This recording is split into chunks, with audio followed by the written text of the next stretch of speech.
Historias de terror de la internet.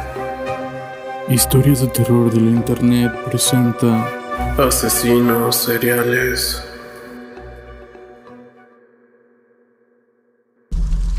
Quizás no sea nada nuevo para ti lo que vas a escuchar sobre Dahmer. Este se ha vuelto muy famoso a través de su nueva serie recientemente en Netflix. Y es que probablemente él creó una de las historias más macabras que hay entre los asesinos en serie. Y es que Dahmer era un caníbal, además de un seguidor de la necrofilia. Terminó con la vida de un total de 17 personas, hombres para ser exactos,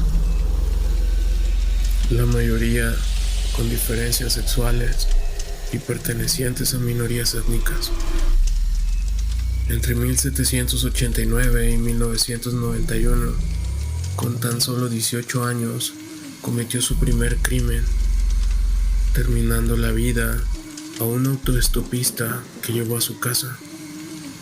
Tras este suceso, su padre, sin saber nada de lo ocurrido, lo envió a realizar el servicio militar debido a sus problemas con la bebida y estuvo cerca de 8 años sin terminar con la vida de alguien. En el 87, cometió su segundo asesinato, esto en el Hotel Ambassador. Aunque el propio Dahmer confesó que no era su intención hacerlo, desde ese momento hasta 1991, terminó con la vida de 3 de sus víctimas en la residencia de su abuela, durante los que vivió con ella, y las 12 restantes fueron terminadas en su apartamento de North 25th Street. En julio del 91, su última víctima consiguió escapar esposado, y cuando la policía lo vio, decidieron ir al apartamento de Dahmer para investigar qué había ocurrido allí. Descubrieron varias fotografías de cadáveres, y aunque el de Milwaukee intentó huir, fue detenido. La policía encontró en su casa decenas de restos humanos y herramientas con las que desmembraba a sus víctimas.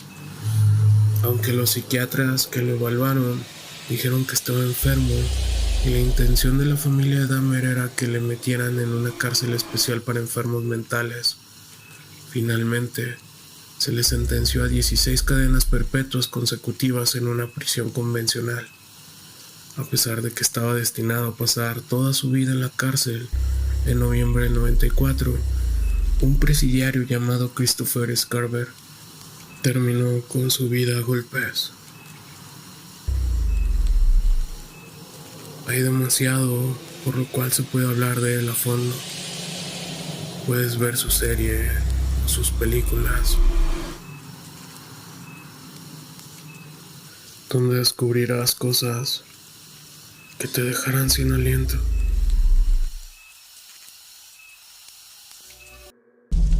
Entre 1974 y 1978 se cometieron más de 30 asesinatos a manos de Ted Bundy, un ciudadano ejemplar que llegó a ocupar un lugar de prestigio en la sociedad. Estudió psicología y derecho, e incluso fue aspirante a gobernador del estado. Fue condecorado por la policía después de salvar a un niño por morir ahogado, y participó en múltiples actividades comunitarias.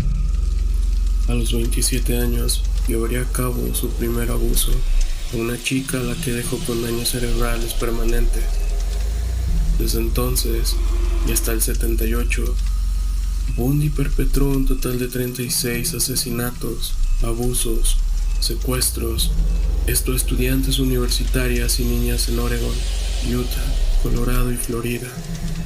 Aunque se cree que podrían ser muchos más, ya que él únicamente confesó 28 crímenes y tan solo se encontraron y constataron 14 cuerpos. Aunque Bundy cambiaba constantemente de apariencias para despistar a la policía, Las comisarías de Utah y Washington hicieron un retrato robot del autor de unos asesinatos. Con el mismo modus operandi, se le reconoció como Ted Bundy, gracias a la confirmación de la pareja de este, que ya sospechaba de él. Aunque fue arrestado y encarcelado a la espera de juicio, se escapó hasta en 2 ocasiones para continuar con sus crímenes, revelando así la adicción que tenía. Después de su segunda fuga en diciembre del 77, llevó a cabo su último asesinato en enero del 78, esto a una niña. Ted Bundy utilizó todo su conocimiento legal para eludir y dilatar su condena, e incluso llegó a representarse a sí mismo en un proceso judicial que duró 5 años. Desde la acusación hasta la sentencia, en el 80 fue condenado a la silla eléctrica, gracias a una prueba concluyente de un odontólogo forense que identificó la morfología de la dentadura de Bundy, esto en sus víctimas, y fue ejecutado 9 años después. John Wayne Gacy, más conocido como el payaso asesino, fue un asesino en serie que actuó entre el 72 y el 78. Secuestró, torturó, abusó y terminó con la vida de 33 hombres jóvenes de entre los 14 y 21 años.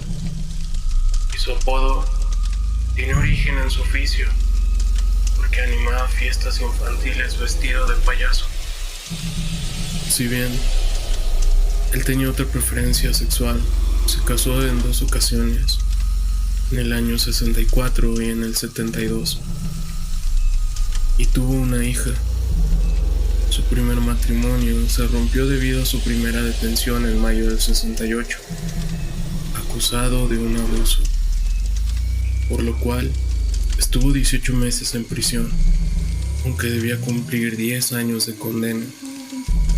Después de este incidente, se mudó a Illinois, donde pudo ocultar sus antecedentes penales, y en el 72 terminó con la vida de su primera víctima. Desde ese momento hasta el año 78, fue un total de 33 chicos, de los cuales 27 de sus cuerpos fueron enterrados bajo su casa. Los demás los tiró al río Des Plaines. La policía comenzó a investigarle por la desaparición de un adolescente de 15 años, y Gacy no tuvo ningún reparo en confesar sus crímenes. Incluso entregó a la policía un mapa con la ubicación de los cuerpos. Después de los juicios, le condenaron a varias cadenas perpetuas y penas de muerte. Finalmente, en el año 94 fue ejecutado por inyección letal. En el 2021 fue la última vez que lograron identificar a una de las víctimas de John Wayne Gacy, aunque a día de hoy aún faltan 5 víctimas. 5 víctimas por identificar. ¿Y a ti te gustan los payasos?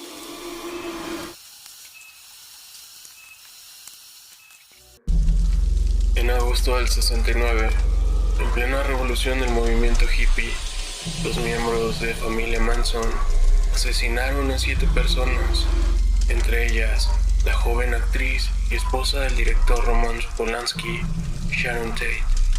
El móvil, la locura de un hombre. A finales de la década de los 60, la costa oeste de los Estados Unidos estaba viviendo una revolución, el movimiento hippie. Tras décadas, bajo la oscuridad de los totalitarismos, la pesadilla de la Segunda Guerra Mundial, la guerra de Vietnam, la humanidad parecía estar preparada para plantearse y decir basta. Los movimientos sociales, pacifistas, feministas, comenzaron a florecer, esto en la población de Occidente. El nacimiento de esta nueva contracultura se celebró en San Francisco durante julio y agosto del 67, en lo que se llamó el Verano del Amor. Solo 2 años después, irónicamente en el contexto del movimiento por la fraternidad y los derechos humanos, tendría lugar uno de los asesinatos múltiples más recordados que impactaría profundamente en la sociedad americana.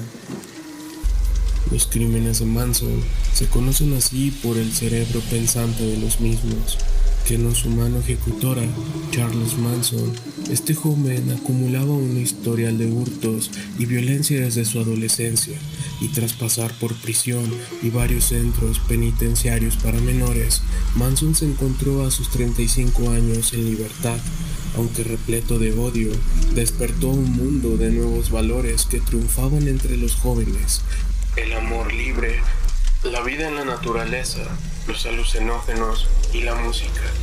Unas armas muy poderosas para atrapar la voluntad de sus seguidores.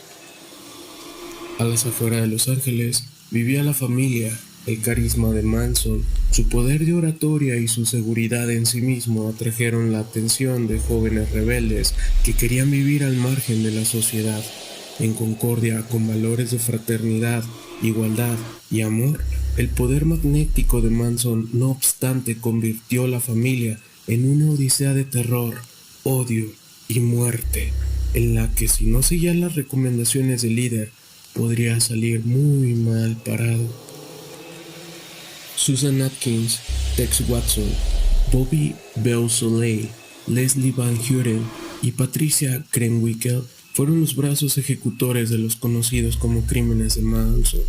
Esto en la noche del 8 al 9 de agosto del año de 1969. Bajo los efectos de las drogas y con el corazón lleno de odio, acabaron con la vida de la actriz Sharon Tate y sus 4 acompañantes. Tate era la joven esposa de Roman Polanski, tenía 26 años y estaba embarazada de 8 meses. Fue brutalmente apuñalada, al igual que el resto de sus víctimas, en la casa del director de cine. El único móvil, la locura de un hombre que había estado envenenado sus mentes durante meses, Charles Manson. Sharon Tate fue solo una víctima desafortunada, un mal momento en un mal lugar. Ella representaba la belleza, la juventud, la riqueza y la ostentosidad propia de una clase social elevada, que tanto enfurecía a Manson. Además, era carne de cañón para comenzar su particular guerra. Los delirios de Manson le llevaron a pensar que se avecinaba una guerra entre blancos y negros, y que él era un escogido para llevarla a cabo, y que como creyó recibir tal mensaje a través de sus letras del grupo del momento, The Beatles. Historias de terror de la internet es un canal creado de ustedes para ustedes. Manden sus relatos a cualquiera de nuestras redes sociales. Con gusto los vamos a leer. No olviden suscribirse, compartir, dejar un comentario. Y aquellos que son nuevos escuchando, bienvenidos.